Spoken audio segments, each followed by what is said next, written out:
This is, by the way, an opinion piece by Pamela Paul, which was prominently featured on the New York Times, in defense of J.K. Rowling. Noah Coleman says, people are dying. Mass homelessness in modern America is a phenomenon that developed in Pamela Paul's lifetime. There are some people who her age live in countries where they've never known peace. I know too many people with 150K master's degrees in journalism who work at the Times and seem comfortable keeping quiet. I wish I knew fewer.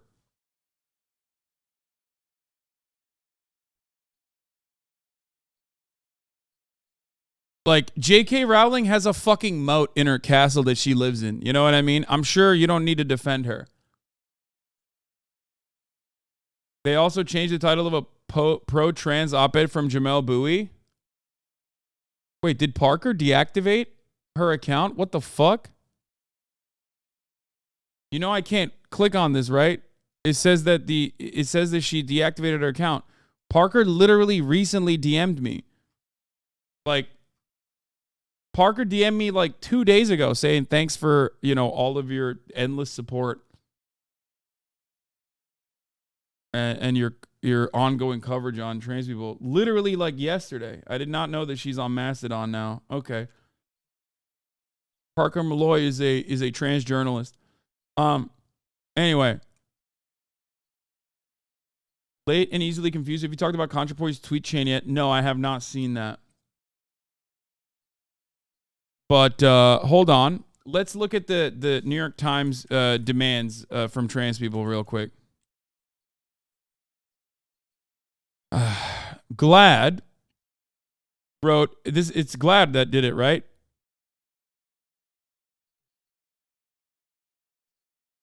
We've had enough. We've joined over 100 organizations and leaders to demand that New York Times stop printing inaccurate and harmful misinformation about transgender people and issues. Today, we're outside of the Times building to send a clear message.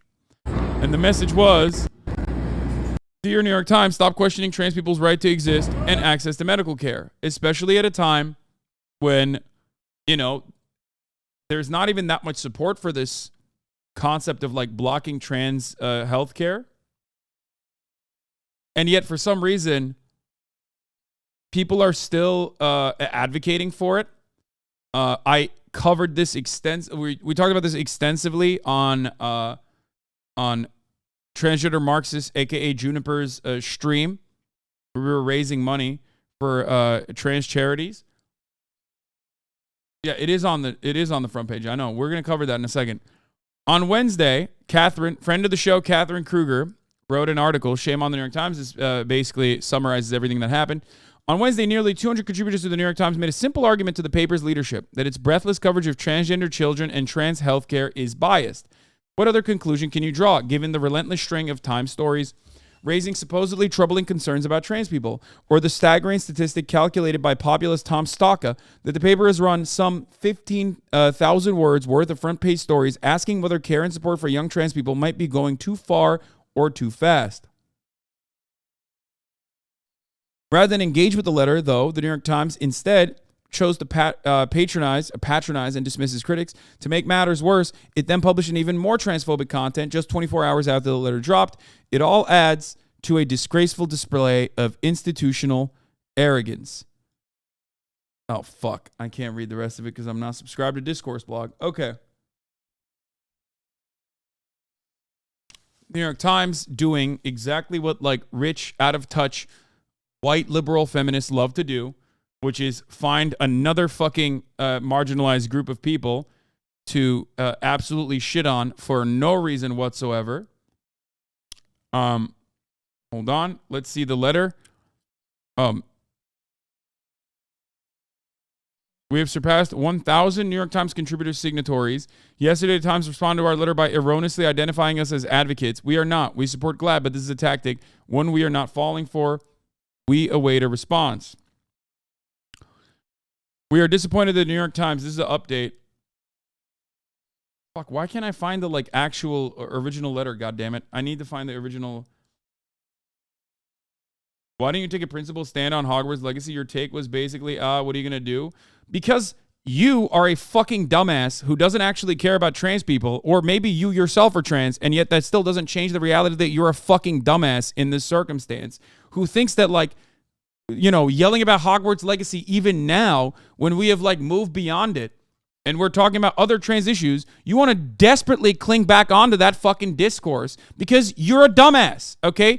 Trans, cis, doesn't matter. You're a fucking dumbass. Shut the fuck up, okay? You are literally interrupting ongoing coverage over an issue where trans people and cis people have gotten together and have identified a problem and are correctly pointing it out and are expecting something from the gray lady, a legacy publisher that is profoundly important for dissemination of information, and you're still talking about a fucking baby game with wizards in it.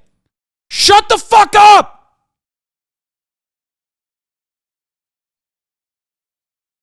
No one cares.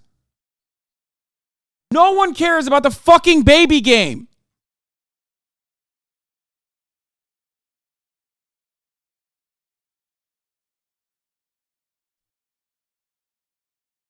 Howard talks about the same thing. I will no longer be answering the idiotic screechings, the absolute idiotic screechings of morons that cannot comprehend that decentralized boycott movements that do not even pertain to like actually transphobic screeds within it, but instead to a disassociated IP holder that will be a billionaire whether or not you try to fucking boycott the game or not, okay?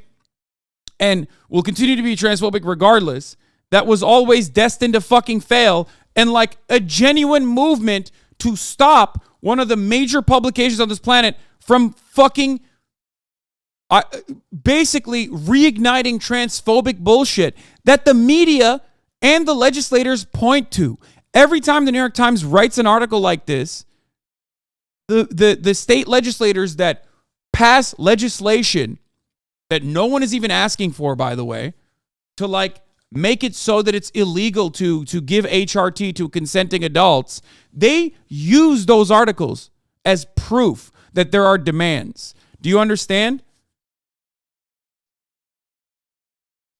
Nobody cares about the fucking baby game. People are going to play it. They're not going to play it. Who cares? You're a fucking permanently brain broken, absolute diabolical dipshit. If you come in here and you try to bring the discourse back to the baby game, shut the fuck up.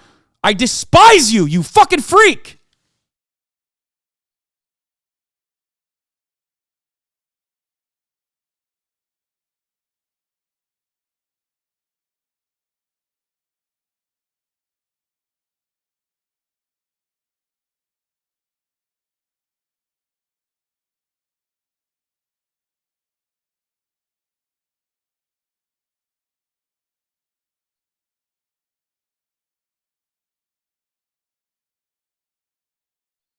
You're the problem for responding, bro. Can't you just ignore them, though? Yeah, here. Go ahead. I'll ignore you this way. You like that?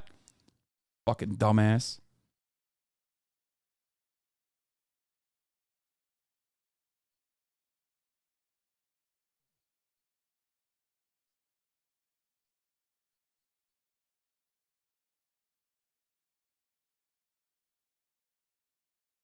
Enough.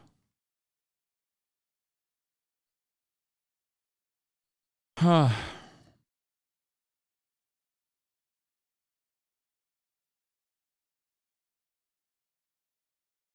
you act like a man-child sometimes. Okay, dude.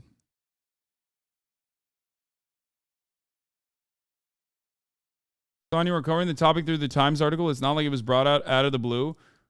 People who cannot comprehend that I am always and will continue to be a trans ally, while I have a disagreement with the prior way of protesting, knowing full well that it was going to be a fucking objective failure versus this, okay, are not in it because they have skin in the game.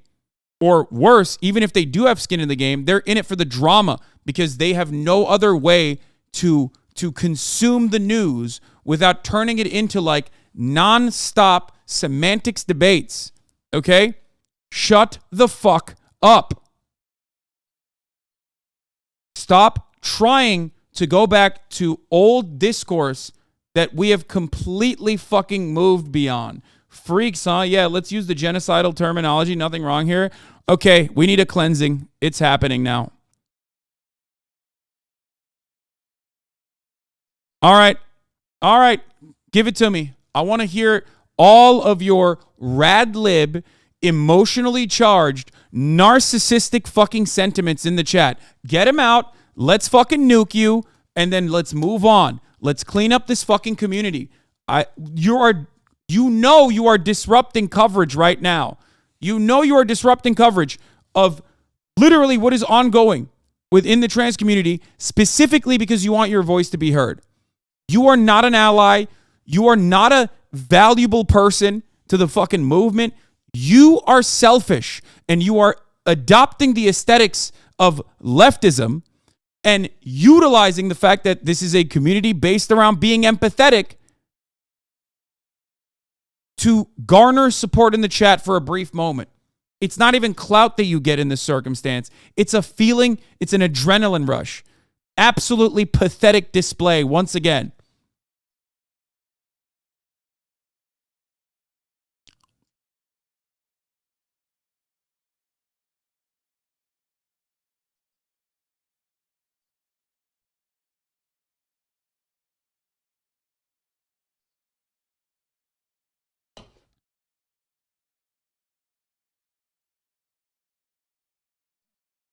Anyway. You literally made a comment about dumb chatters abusing semantics over a sensitive topic, and someone actually thought, now is my chance to argue via semantics? Yes. If your goal is to make me mad and bait, then yes, we will ban you. Okay?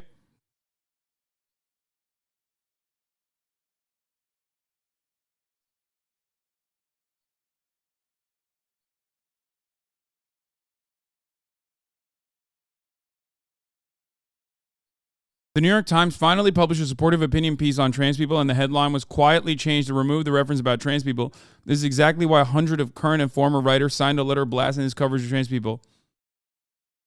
The relentless attack on trans people is an attack on all of us, is what Jamel Bowie wrote on the New York Times, friend of the show, Jamel Bowie. They quietly changed it to, there is no dignity in this kind of America. Because it was like a pro-trans op-ed. Okay.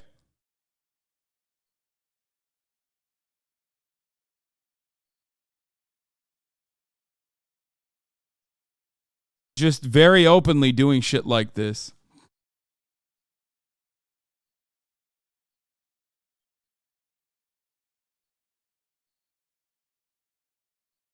The New York Times has always had like weird right-wing, weird right-wing takes. Okay. They always have been a center-right staple with some leftist writing on it every now and then. Because the New York Times is a part of the mainstream media, okay? And the mainstream media has one goal and one goal only. It's not to like cover objective truth or anything like that. It is to defend capital interests. And obviously, as a part of that, divisive rhetoric that consistently continues to marginalize an otherwise hyper-marginalized group of individuals who have no way to protect themselves, especially with a sea of anti-trans legislation being cut at state legislatures in the least democratic way possible right now. There's a good opportunity to keep ramping up the culture war from the center. Okay? By taking this like objective, neutral stance on whether or not this medical process should be given to trans people.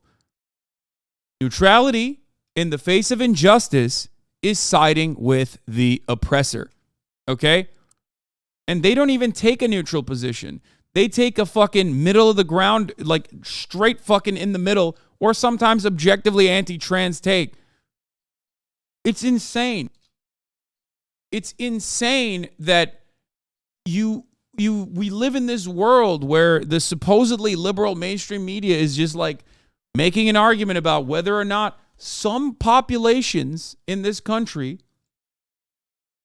deserve to get health care or not. Like, that's wild.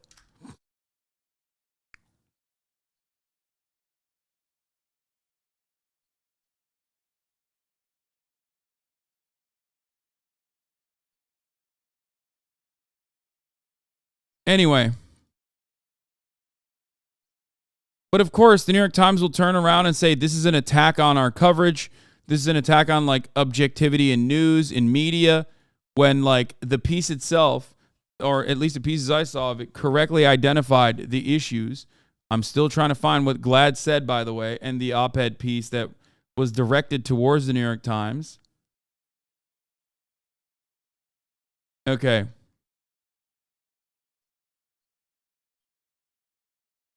In the past year, page A1 of the New York Times has frequently featured stories with one similar theme, whether care and support for young trans people might be going too far or too fast. In the words of Tom Skoka, writing recently in Popular. By his estimate, the front page stories have totaled more than 15,000 words combined, not counting coverage of similar topics in the op-ed section in New York Times Magazine. He added, page A1 is where questions go. Is the number of young trans people suddenly unusually large? Is it good for young trans people to be getting medical treatment as drastic as breast removal surgery? If they're deferring more drastic medical treatment by taking puberty blockers, is it harmful for them to take those puberty blockers? If they're not getting medical treatment at all, are their schools letting them socially transition too easily? So I am going to instead defend this from, I'm not going to defend this from the perspective of trans people, because a lot of people are transphobic, including liberals. Okay? So instead, I'm going to show you how this level of objective coverage, supposedly objective coverage, can still be center-right by giving you a very similar argument that revolves around restricting a minor or an adult's access to a certain kind of medical care. Okay? They're doing the just asking questions, just curious attitude to basically hand wave away all the transphobic sentiment by hyping up what the right is also doing, but in way more aggressive and open terms. Okay? Imagine if the New York Times was cutting articles like, are the number of young women that are getting abortions suddenly unusually large? Is it good for young women to be getting medical treatment as drastic as late-term abortions? Okay?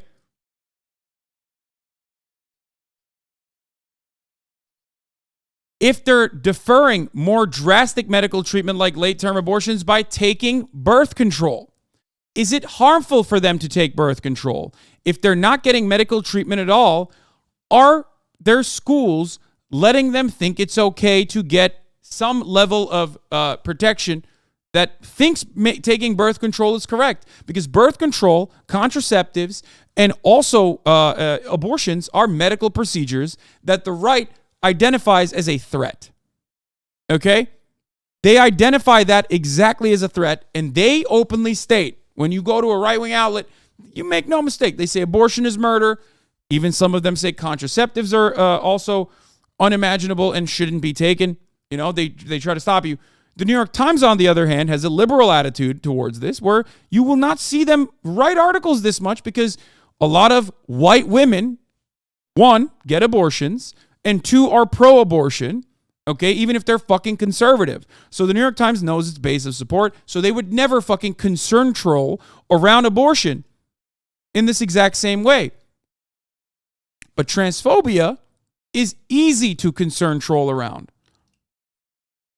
It's easy because a lot of people's starting position is transphobic. You have an older, wealthier, out-of-touch base of support in the New York Times. They also don't fucking fully get it. So they're also easy to dupe into being more aggressive, taking a more combative and aggressive stance.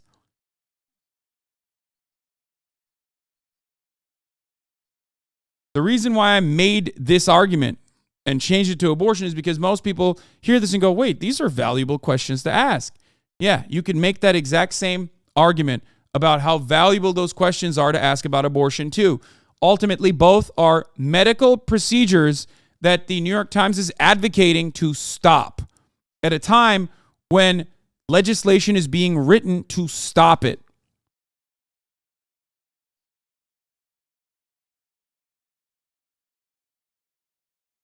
On Wednesday, in 2 separate open letters to the Times leadership, 2 different groups argued that the Times coverage of transgender, non-binary, and gender non-conforming people is biased. The timing was coordinated, the organization said. The Times has in recent years treated gender diversity with an eerily familiar mix of pseudoscience and euphemistic charged language, while publishing reporting on trans children that omits relevant information about its sources, reads the open letter, organized by the Freelance Solidarity Project, digital media division of the National Writers Union. The letter is addressed to Philip B. Corbett, the Times Associate Managing Editor for Standards, initially signed by more than 200 Times contributors, including Alison Roman, John Herman, Gia Tolanito, the Virginia Soul Smith. And the letter has gained thousands more signatures since Wednesday morning. The letter notes that the Times coverage has been used to support anti-trans bills across the country. Okay, this is something that Esquire talks about all the fucking time. A thing that I saw her... so this is Alejandra Caraballo. She mentions this regularly. She mentions this regularly, where she talks about how people use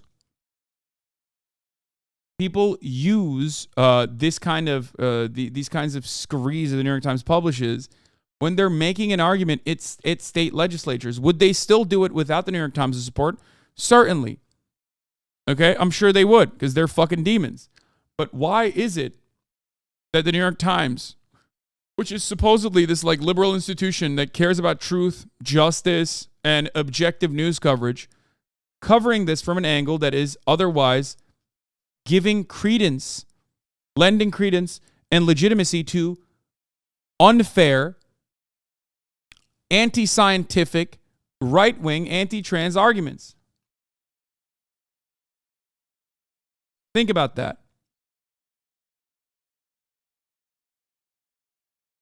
Last year, Arkansas Attorney General filed an amicus brief in defense of Alabama's Vulnerable Child Compassion and Protection Act, which would make it a felony punishable by up to 10 years imprisonment for any medical provider to administer certain gender-affirming medical care to a minor. Doctors are not allowed to give minors puberty blockers that diverges from their sex assigned at birth. Of course, you can't make an all-encompassing bill, because then doctors would not be allowed to prescribe birth control medication. So they had to say that diverges from their sex assigned at birth. So that's the other part of this process, is that, of course, children get fucking medical procedure. And it would be unimaginable if the government sort of decided all of a sudden that children can't get medical procedures. But of course it's okay when it's trans people that we're talking about, because no one wants to defend trans people. The brief cited 3 different New York Times articles to justify support of the law. Emily Bazelon's The Battle Over Gender Therapy, Azine Goraishi's Doctors Debate Whether Trans Teens Need Therapy Before Hormones, and Ross Douthat's How to Make Sense of the New LGBTQ Culture War. As recently as February 8th, 2023, attorney David Begley's invited testimony to the Nebraska State Legislature in support of a similar bill, approvingly cited the Times reporting and relied on its reputation as the paper of record to justify criminalizing gender-affirming care.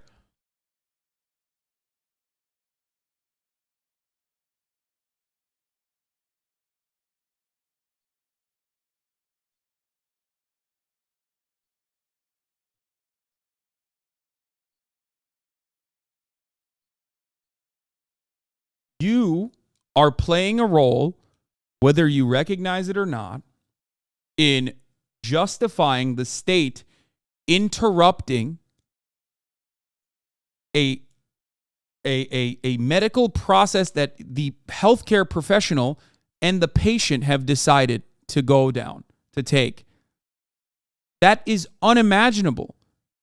You will never in a million years consider that to be valid in any capacity if it was for any other ailment, any other treatment. That is bananas. Part of it is also this like belittling of trans existence and making it seem like it's a purely cosmetic thing. It's the same as like allowing someone to get breast implants, like allowing a 16-year-old girl, a cisgender girl to get breast implants when it's not. It's no different than birth control. It's no different than minors getting birth control. It's no different than minors getting any other kind of hormones for whatever kind of hormone imbalance that they have going on. But under no circumstance would that be appropriate.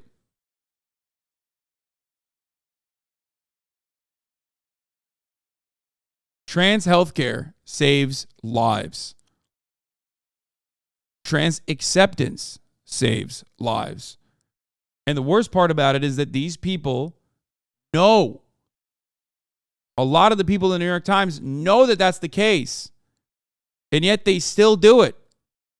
They do not care if trans people kill themselves. They don't care. That's the sad state of affairs. I'm not going to run a top of the hour. I'm going to run the top of the hour ad break here. I'm not doing a fucking debate because it's a serious story that we're covering. Okay? I'm just going to tell you, I'm running it now. If you no longer want to see it, you can subscribe for $5 or for free with a Twitch Prime. You can get gifted a sub. Here's the 3-minute ad break now. Okay?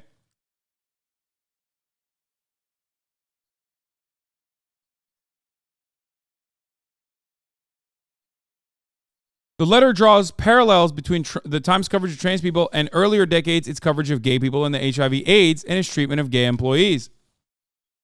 The New York Times managing director, executive editor A.M. Rosenthal neglected to put AIDS on the front page until 1983, by which time the virus had already killed 500 New Yorkers, they write. He withheld planned promotions from colleagues he learned on the grapevine were gay. Many of his employees feared being outed. That last link is to a 2018 piece in the Times T magazine, 6 Times journalists on paper's history covering AIDS and gay issues. Reading the Times' early HIV/AIDS coverage, T magazine editor-at-large Kurt Suller wrote then, is to be reminded how news coverage shapes perceptions and policies, particularly when it comes to oppressed communities. Eat, sleep, go fishing, thank you for the 5 gifted. Spy Monkey, thank you for the 5 gifted. Pug Daddy, thank you for the 5 gifted.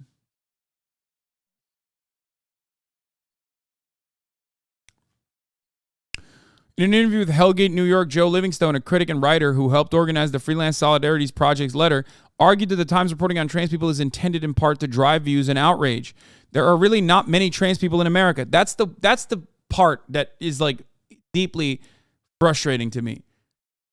Trans people are such a tiny, tiny fraction of society. And yet they make up so much of the culture war coverage. It's insane. It's absolutely insane.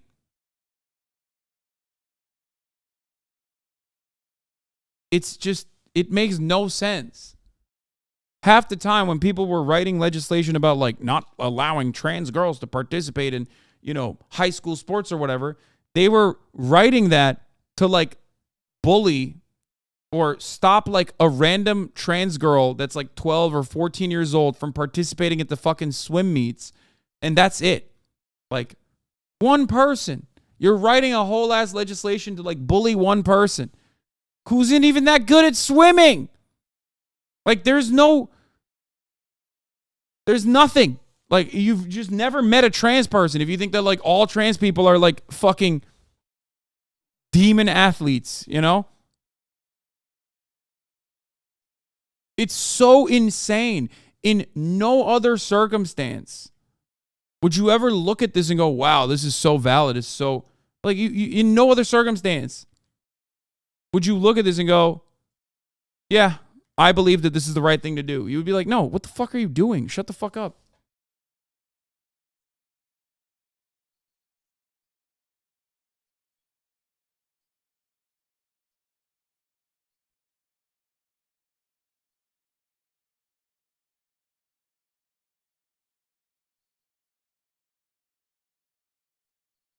But because it's a question that seems to relate to institutions that people feel ownership over, for example, schools, especially primary schools, what are people doing with my child when I'm not around? I think there's that paranoia at the heart of what makes people want to read about this stuff, which is only getting more and more intense the more the coverage. Newspapers have a passive explanation. what people want to read is the news that we report. And just to go back to what I was saying before, that is a willful misreading of what journalism does in society. I think they're doing it because, yes, there is this like weird, creepy fascination because these are, albeit a small group of people, but a group of people that completely shake the foundation of gender, which is so important to everyone's identity as a consequence of the social conditioning revolving around the rigid binary. So you see someone who is trans and you go, what the fuck? I don't understand this at all. Please tell me this is wrong. Please tell me this is morally abhorrent. And that's it. These people are hurting no one. They just want to exist. The fact that people care so much is weird. Fucking trans people don't care as much about trans issues as transphobes do. Okay? It's crazy.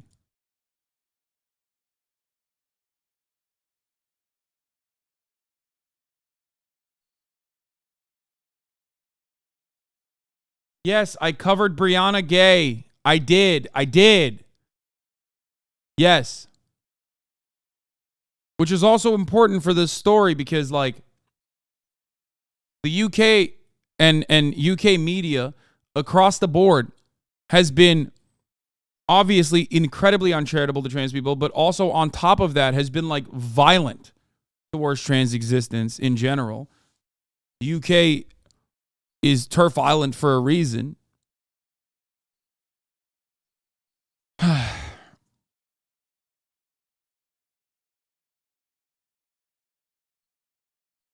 And in the heels of of yet another, trans murder that took place,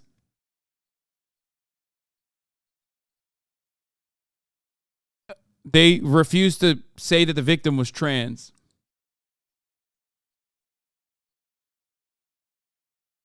Adding on to and hiding that it was most likely a hate crime. GLAAD also published an open letter on Wednesday in protests outside Times headquarters calling out the Times' irresponsible, biased coverage of transgender people. That letter was signed by more than 100 equality and media organizations, individuals including celebrities like Judd Apatow and Margaret Cho.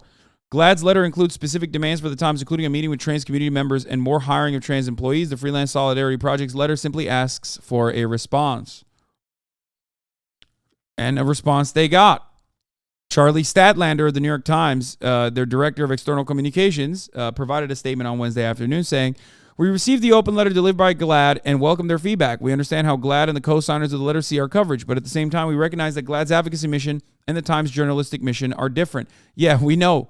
GLAAD is like trying to prevent trans people from being fucking murdered, trans people from being legislated away out of existence. And the New York Times is like, no, actually, it's good that we're doing that and we should do more of it. So yeah, that's the difference. I love that this, by the way, is exactly what right-wing news outlets would say. Sorry, free speech. We are going to care about freedom of speech. You're taking down our free speech, which they're not. No one is, okay? We're going to keep writing about how trans people shouldn't get fucking medical coverage. Sorry. That's our journalistic mission. Nice, man. Thank you.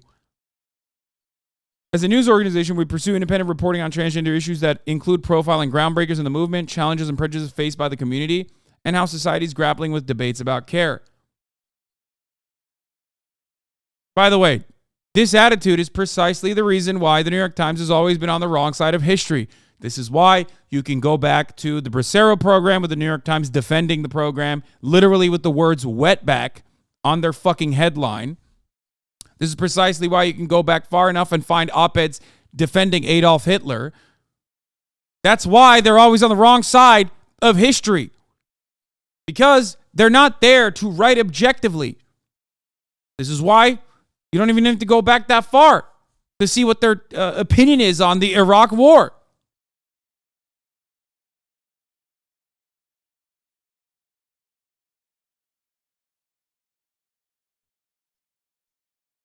You just said a slur, dog. Oh my God. Just fucking literally laser me in the brain, okay? Shut the fuck up. I know I just said a slur. Shut your stupid fucking mouth up, okay?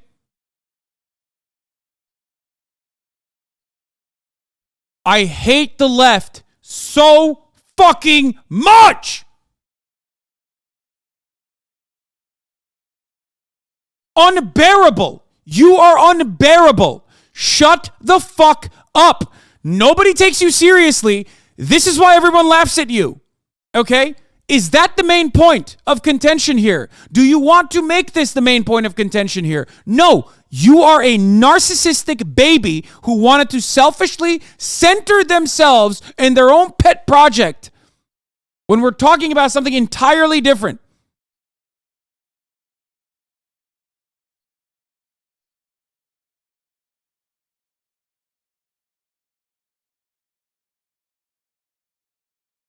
The anger today is really humiliating. Yeah, you should feel humiliated if your goal is to literally sidestep the conversation away from something entirely different, specifically because you care about the optics.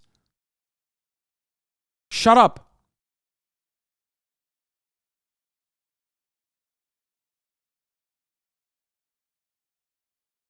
This is why I always say I fucking despise the left so much. That's right, King. You say slurs. The left is stupid for pointing it out. No, you are stupid because the fucking conversation revolves around it, okay? The conversation demands it in this circumstance. You are a fucking asshole. You are the reason why so many other fucking assholes love pointing shit like this out. It's like the dead naming conversation all over again. There's a difference between calling a Mexican person that word versus explaining the historical context of how right-wing the New York Times is when they're defending the Bracero program and use the word wetback in their fucking headline. If you can't discern the difference between the two, you're a fucking idiot. You're brain dead. But just like how right-wingers love fucking posturing as though they have something important to say, you yourself want to posture in here. You're derailing the conversation. You're selfish. This is important for me to address because most people do not understand that they are being selfish when they do this.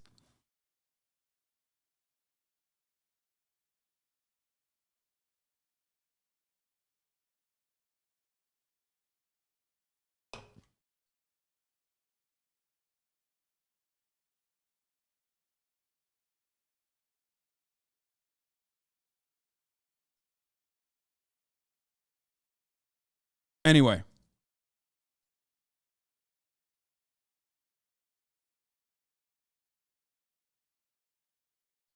Big realization when you figure out leftists are just as fucking dumb as fascists. They're just not evil. Yeah, I know. I tried to fucking make sure that that is understood all the fucking time.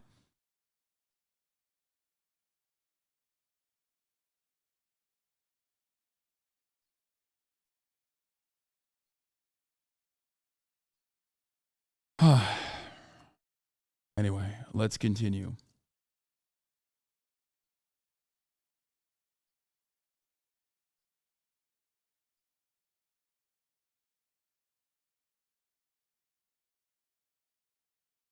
I mean, here.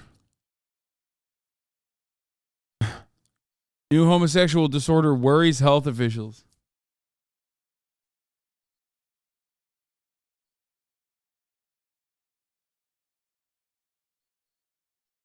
That was the first. That was when they mentioned AIDS. By the way, that's before that they just refused to cover it.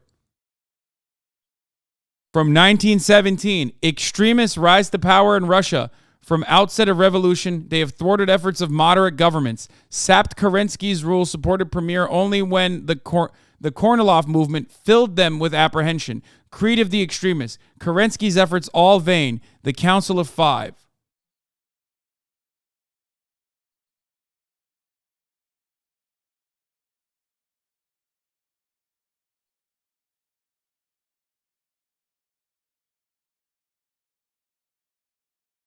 Moderate New York Times, ladies and gentlemen. In 1986, the New York Times ran a William F. Buckley op-ed in which argued that the government should force people with AIDS to get 2 tattoos advertising their status, one on their forearm and another on the ass. William F. Buckley is a fascist right-wing psychopath. So we hate leftists, liberals, conservative, fascists, so what's left? I disagree with leftists. I hate fascists, but I disagree with leftists who want to fucking chirp and basically engage in the conversation as lifestylists. That is entirely different.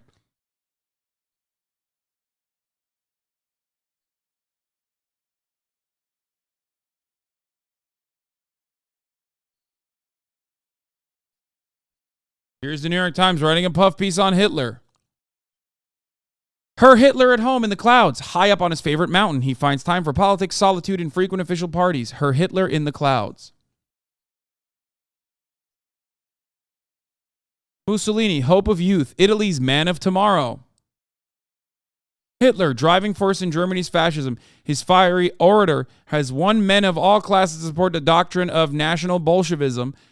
Spectacular rise to power. He has energy and reserve. Germany's Duce. I mean, he was. Now, of course, if you ask me, as the New York Times, I'm not like fucking delusional, and I'm not going to sit here and tell you, is the New York Times still like an advocate for Nazis? Not at the time, not anymore, because it's not fashionable to do so, because we are in the post-World War II existence. Okay? But I promise you, if you think that they would cover Nazis with the same level of like scathing criticism, I don't know, let's say 10 years down the line, let's say something crazy happens and like Nazis have risen to power, fascism is taking over everywhere around the world. If you think that they would be critical of that sort of thing, you are delusional. Their job is never to criticize power structures. Their job is, thank you to Macy's for the playlist, their job is to defend pre-existing power structures.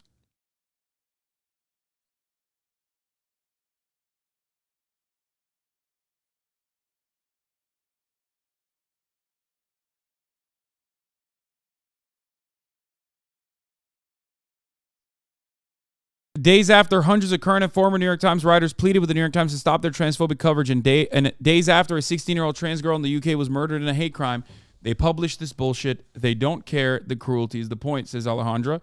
And she's right. This is the same writer who's a damn straight white woman trying to police a black queer woman on what words to use to describe their identity, the goddamn caucasity. She says, let's say gay. She apparently gets a lot of questions. Maybe ask her why she wrote this.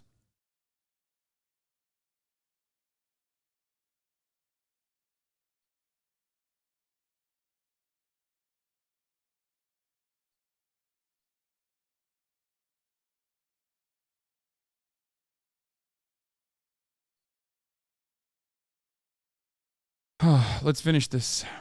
The very news stories criticized in their letter reported deeply and empathetically on issues of care and well-being for trans teens and adults, is what the New York Times said. Our journalism strives to explore, interrogate, and reflect the experiences, ideas, and debates in society to help readers understand them. Our reporting did exactly that, and we're proud of it. Here's why that's a lie. You can cover both sides of an argument, as the New York Times often does, sometimes to a degree that really frustrates me.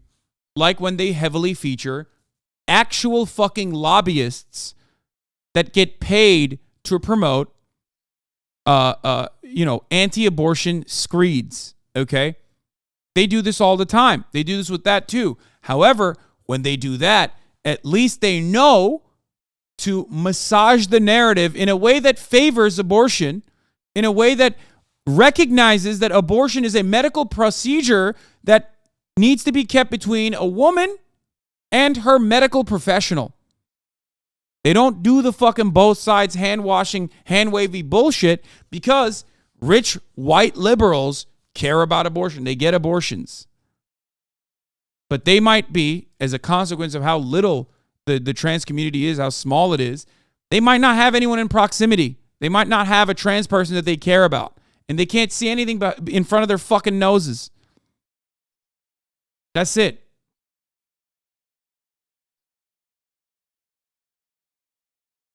I asked Statlander to clarify which letters this statement is referring to, just the GLAAD one or the other one from the Times contributors. He responded, the letter you linked to with the numerous signatories was delivered in person by GLAAD reps to the New York Times this morning. GLAAD issued press releases and letters of their own simultaneously, but the open letter you're talking about came through us through GLAAD. The statement applies to both. On Thursday, the group of Times writers behind the letter told me GLAAD confirmed to us that they did not deliver a copy or a letter to the New York Times. We look forward to the clarification in the Times. You can read the Times contribution letter here or sign it here. You can read the GLAAD's letter here or sign it here. I'm going to go pee while this plays.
Yes, I was pissing.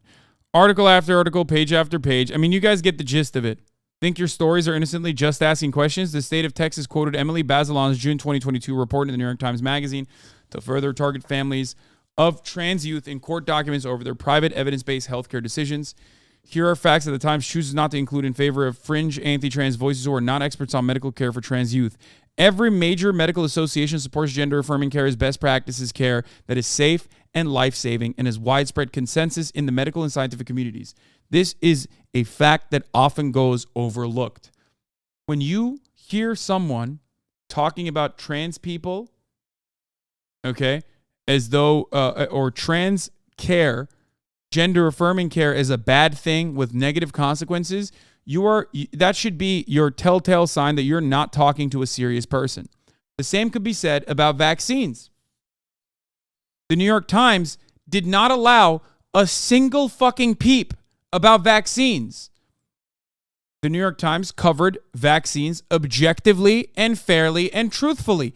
No one fucking turned around and said, wow, I can't believe you're not taking every fucking chiropractor who decides that vaccines make you gay and autistic seriously. Why is it that it's different for HRT? Why is it that it's different for puberty blockers? Why is that the case when the medical community has the exact same consensus on this as they do on vaccines?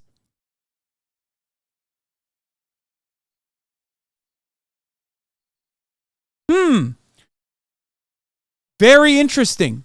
Much to ponder about. Much to consider. Weird.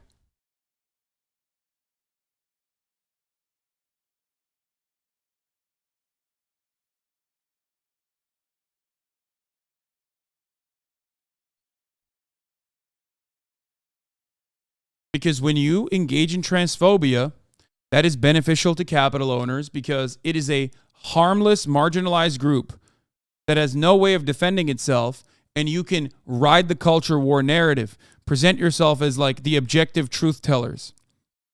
But when you go against vaccines, which were a culture war issue, you are directly hurting the profit centers, okay? Vaccines became a major culture war issue. Why the fuck did the New York Times not cover it in that way? You want to know why? because anyone that doesn't get vaccinated can't return to fucking work safely, okay? A lot of people, myself included, promoted vaccines because we understood that it helps you be more safe in the era of COVID. But business owners wanted everybody to get vaccinated because they wanted a workforce that wouldn't have to, take 2 weeks off or even have potential long-term consequences of COVID.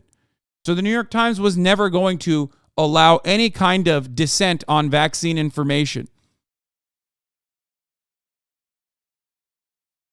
You get it? Do you understand?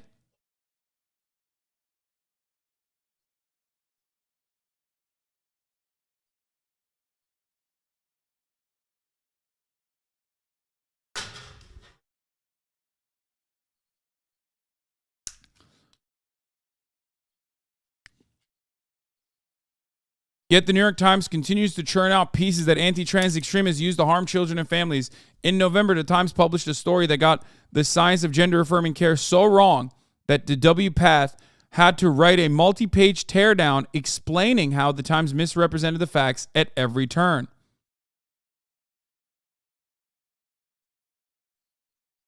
This is the outcome of this. But no one reads the World Professional Association for Transgender Health. Like, no one cares.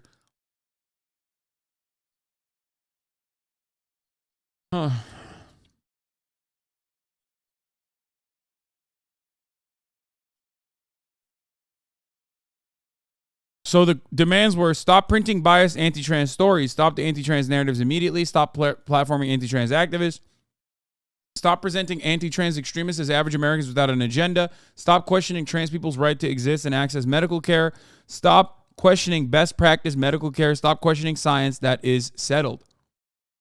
Valid. In a normal world, in a normal planet, in a normal universe, if the Times was like, the arbiter of objective, truthful coverage, this would not be an ask. This would just be by design.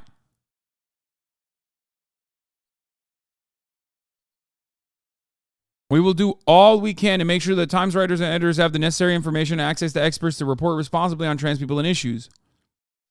2, listen. So many trans people are wary of the Times and do not trust the Times. Hold a meeting with the transgender community members and leaders. Listen throughout that meeting. Listen to trans sources, trans people, and organizations working with trans people. Listen to trans youth who have been abandoned and abused by their parents. Listen to trans youth who have been loved and supported by their parents. Listen to trans adults who can tell you about their experiences and shed light on what it was like to be a young person. Hire. Genuinely invest in hiring trans writers, editors full-time on your staff. Typical.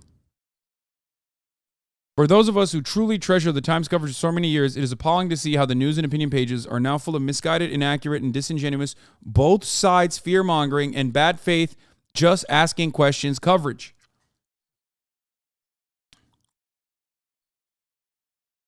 We don't stand for the Times platforming lies, bias, fringe theories, and dangerous inaccuracies. We demand fair coverage. We demand of the Times platform trans voices as both sources and full-time writers and editors, and we demand a meeting between the Times leadership and transgender community. I think this is an incredibly valid fucking ask, okay? You should do that if you care about the truth. You should do that if you care about objective, honest news coverage. But the New York Times does not. They care about clicks. They care about playing a role in the culture war. They care about hamming up that narrative. Especially, they care about beating down a group of people that are a tiny part of society that everyone else fucking yells at and everyone else is shitting on all the time because it's easy prey. Okay? That's it. That's just the fucking reality.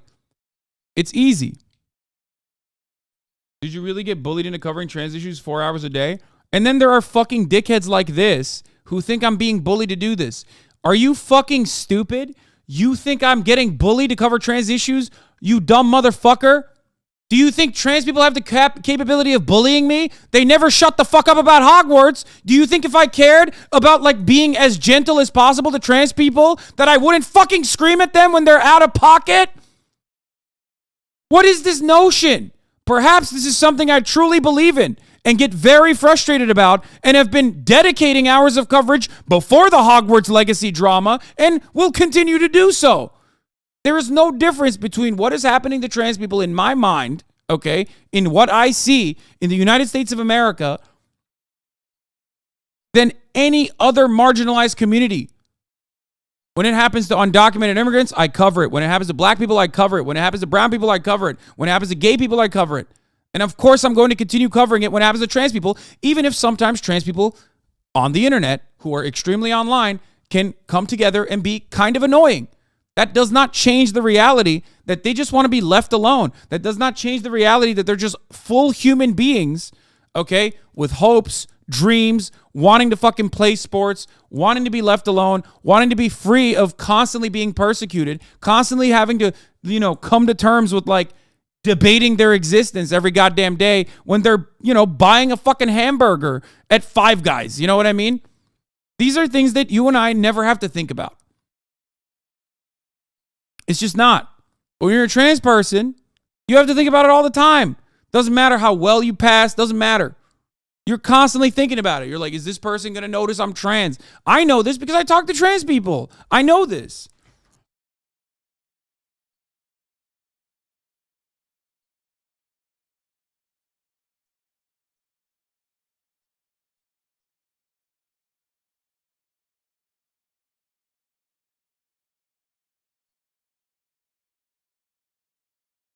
Anyway, it's ridiculous that you think this is like not an important issue to address and simply me being bullied into fucking pro-trans coverage as though I don't do it all the fucking time.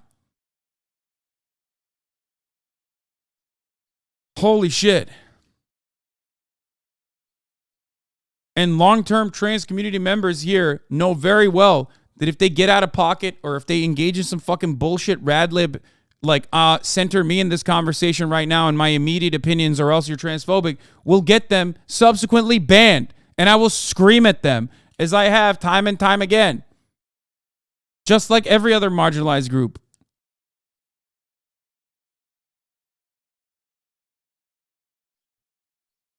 More importantly than that, however, because that's just housekeeping. That's just like hoping that everyone aligned together can unite and voice their opinions, okay? And do it and put their best foot forward and do it in a successful way. Like this, in my opinion, this is good. This is valid versus unsuccessful and sometimes maybe even narcissistic desires to be heard. And of course, anyone that's been in here long enough knows that there is no room for fucking people that aren't here to genuinely learn, aren't here to hear a different perspective, and are simply here to fucking utilize the open communication policy that I have here to their best interest to promote transphobic screeds or anything like that. You will get destroyed. It won't even come to me. I won't even address it at this point.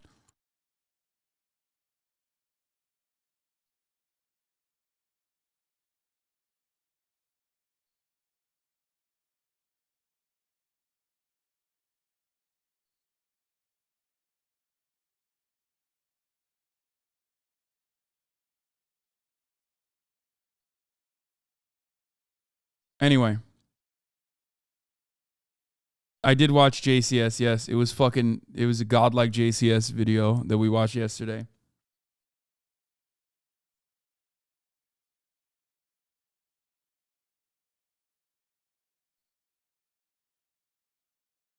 Mods, clap orc with a fork permanently. Or you know what? I'm going to do it myself. Gave you a timeout. You didn't learn your lesson. You had to come back. Now you're gone. I literally personally gave you a fucking timeout. And you literally came back with the same shit.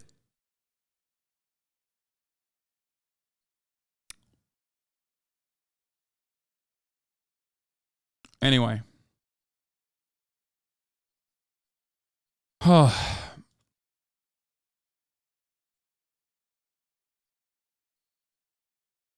I won't lie, I do not agree with a lot of what you say, but I do like hearing your opinions and it's changed my perspective on a number of issues such as trans issues. Yeah. That's the goal. Silken Cookies, thank you for the 50 gifted subs. We're going to talk about the other train derailment in a second.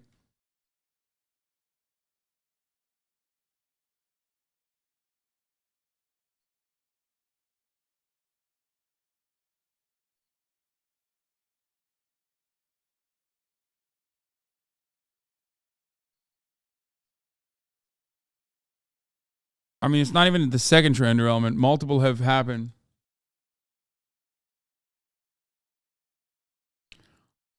In the opinion piece, the New York Times' Pamela Paul has compared the harsh criticism that J.K. Rowling faces to a 30-year state-sponsored death threats, which were backed by a multi-billion-dollar bounty. Absolutely absurd and frankly insulting to what Salman Rushdie has dealt with, is what Yashar said, but actually additionally insulting, not because of what Salman Rushdie had to endure, but also because a 16-year-old trans girl in the UK, where J.K. Rowling is from, was brutally fucking murdered with a knife. Like 3 days before this article was written. Dude, I swear to God, just sometimes it's hard for me not to advocate for this button, okay? I'm not going to say what button, but God damn it, dude. We need to stop rich, conservative, white women somehow from having their voices be featured too prominently. And obviously rich, conservative, white men too, but God damn, dude. Holy shit. Just in general, I'm pushing it. I'm stopping them.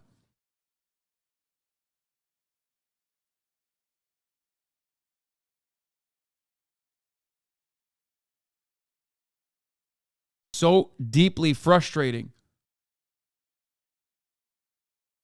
There's a pro Rowling podcast coming out that ContraPoints got misleaded into doing. Yeah, I'll cover this as well in a second. Anyway, by the way, the worst thing that Pamela Paul did, by the way, for the record, for those of you who don't know, is also she fucked Bret Stephens, okay? And when you fuck Bret Stephens, you're done. Objectively. Like, I will never listen to you. You had sexual intercourse and married Bret Stephens. Another fucking psychotic commentary magazine editor, New York Times article writer. Disgusting. Gross. You suck, Pamela Paul. Fuck you.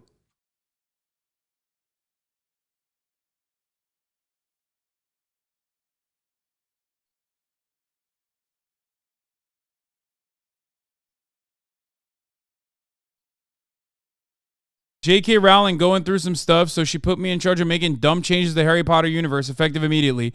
Dementors are Latina. Hermione's now Hermione. Hagrid has fibromyalgia. Wands are called bang noodles.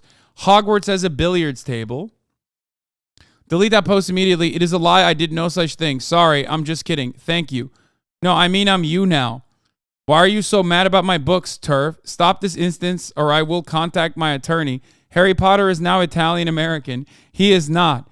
Giuseppe Stromboli and the briefcase of meatballs. Listen here, you dumb bitch. Okay, this isn't real.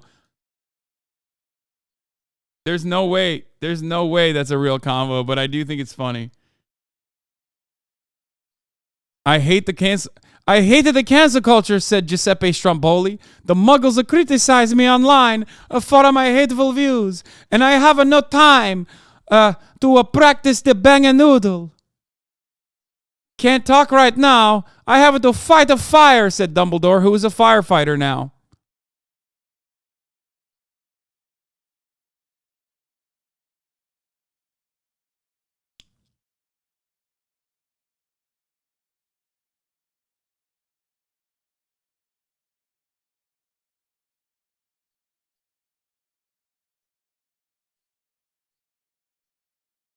Anyway.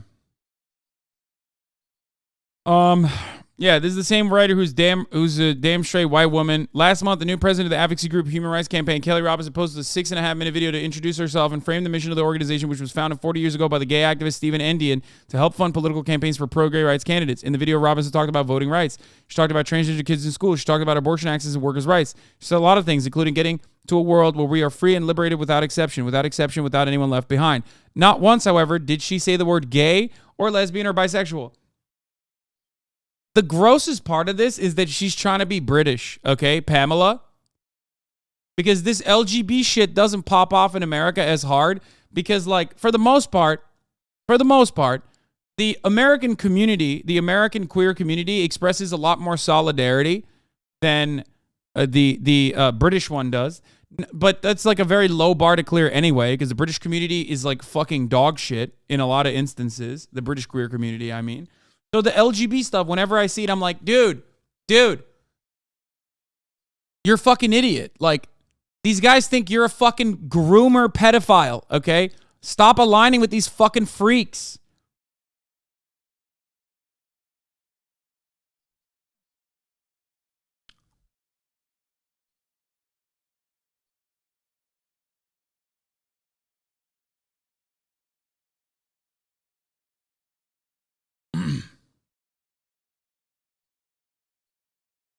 The LGB Alliance is also full of fucking Nazi weirdos. So good luck. Have fun with that.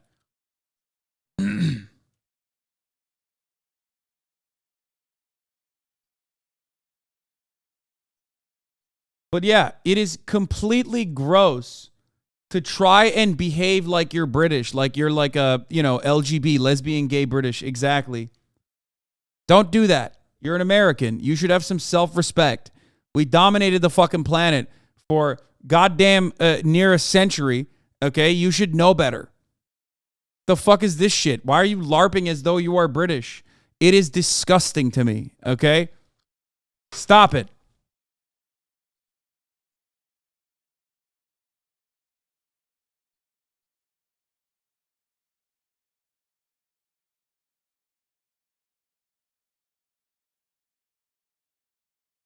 Anyway.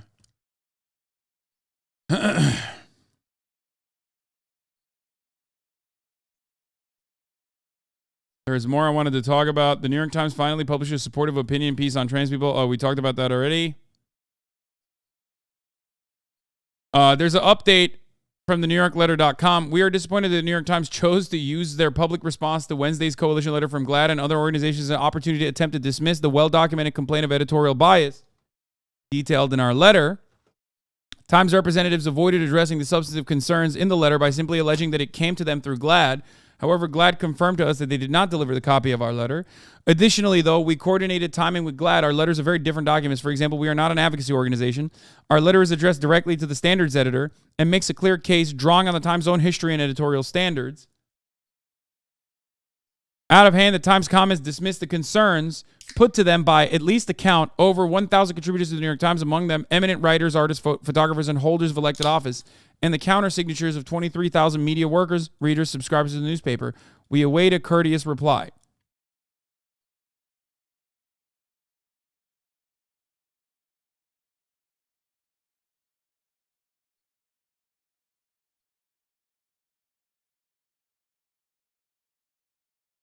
Yeah. I love JK, and she's absolutely right. America first, second, and third, says Jessica from Los Angeles. I love JK, she's absolutely right. Anyway, free speech and all that. This is America.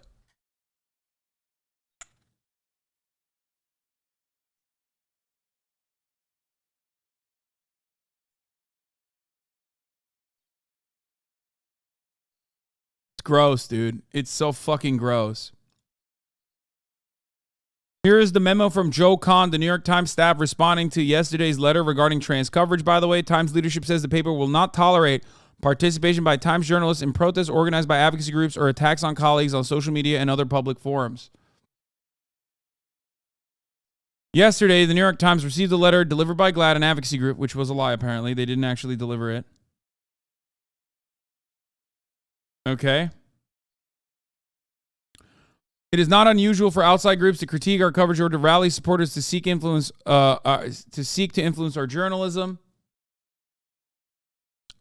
In this case, however, members of our staff and contributors to the Times joined in the effort. Their protest letter included direct attacks on several of our colleagues, singling them out by name. You should just not suck ass then. You should have colleagues that... Have you tried having colleagues that aren't fucking gigantic monstrous pieces of shit? I'm just saying. That's a good way, I think. to make sure this doesn't happen.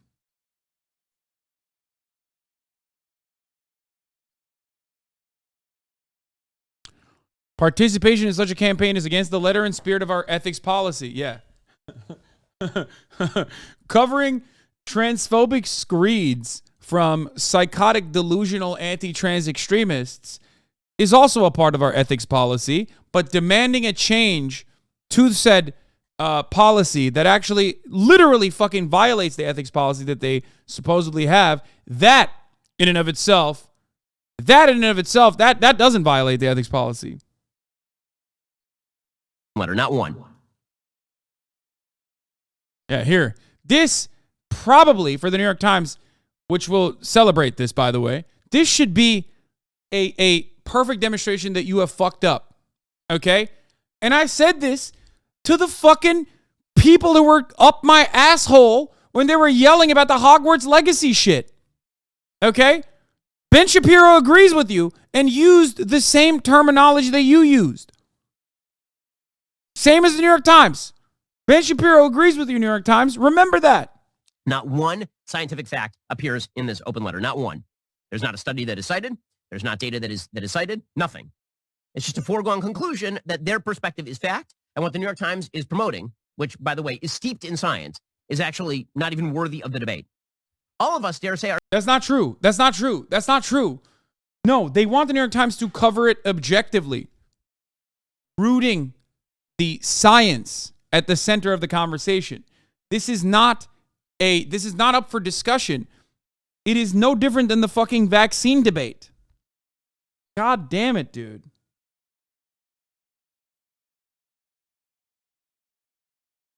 Holy shit. our stance is unremarkable, even common, and certainly not deserving of the Times' intense scrutiny. A tiny percentage of the population is trans, and even smaller percentage of those people face the type of conflict the Times is so intent on magnifying. There is no rapt reporting on the thousands of parents who simply love and support their children, or on the hardworking professionals at the New York Times enduring a workplace made hostile by bias, a period of forbearance that ends today. We await your response. Okay, so that is a tacit threat of... Yeah, by the way, they did not publicly acknowledge... They never... This is an internal memo, where in the internal memo they said, oh, you wrote this letter, like some of you wrote this letter, and we're going to punish you. But to the public, they were like... oh, GLAAD is an advocacy organization. We will not capitulate to, like, advocates. Which in and of itself is weird. But remember that. The internal memo definitely fucking acknowledged that it was New York Times contributors that fucking wrote it and signed it. Former and current New York Times contributors. It's helpful to their cause to conflate both letters as one letter from an advocacy group rather than acknowledging that the letter they're actually talking about here was written aside by current and former New York Times contributors. Remember that. Their internal memo reflects that reality. Externally, however, they're like, oh, you're an advocacy group. Shut the fuck up.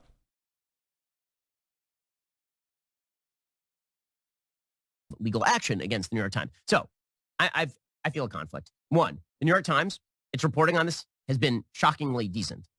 Two, the New York Times deserves every iota of this. It deserves every iota. You guys decided to feed, pet, ride, join with the alligator. You were the teeth in the culture, the cancel culture alligator, and now the alligator is eating you. And you guys have it coming. Yeah, have it coming. I'm sorry to break it to you.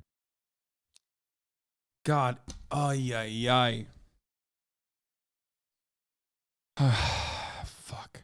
This is the same publication where Candace Owens said, I have such great contempt for trans individuals. I have yet to meet a trans person who I thought was a good individual. They're hateful, narcissistic human beings.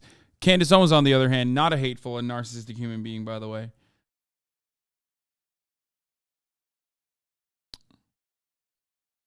Anyway, they made it seem like it was an outside advocacy group, that it wasn't like internal pressure from former and current contributors because they're gigantic pieces of shit. Doesn't Brett Stevens